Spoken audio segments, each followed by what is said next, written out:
Donc on va prendre votre tension. Ouais. Bon bah c'est parfait. Enfin un étudiant épanoui. Je suis donc étudiant en 4e année de médecine. Je suis fortement engagé dans mon association nationale qui est l'ANEMF. On a mené un grand projet qui est cette grande enquête de la santé mentale. On a un état des lieux qui est solide. On a des actions à proposer. Il ne reste plus qu'à les mettre en place et que les acteurs s'en saisissent.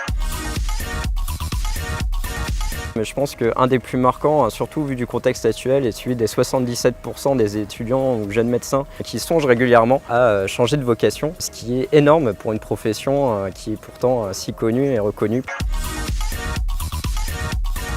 Je ne pense pas qu'il y ait de spécialités moins dépressives les unes que les autres. Après, je pense que les spécialités où on peut créer le plus de liens avec le patient sont celles qui sont le plus valorisantes car sont au cœur de notre métier. Être 24 heures sur 24 dans une bibliothèque ou en milieu hospitalier, c'est pas du vrai exercice physique, donc je me l'impose et ça fait du bien. Et je le recommande à tous les étudiants. On a une pression universitaire où oui, il faut qu'on travaille tout le temps et ça devient addictif que d'obtenir des bons résultats aux entraînements au QCM en ligne. Pas de cigarettes, pas d'alcool, pas de drogue. En tout cas, j'essaie d'être tenté le moins possible, même si on est dans un milieu qui est particulièrement à risque.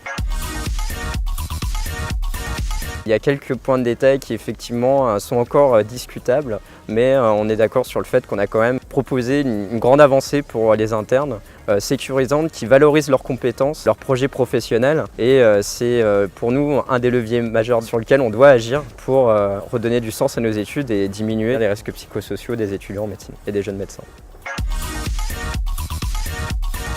Quand on voit que 77% des étudiants ont songé plusieurs fois à réorienter leurs études, on s'aperçoit du non-sens de ce tirage au sort. Surtout que les solutions sont là, on sait s'adapter. La PACES n'a jamais eu besoin d'avoir recours au tirage au sort. On fera tout pour y échapper, et ce pour les années à venir. En tout cas, vous pouvez en être sûr.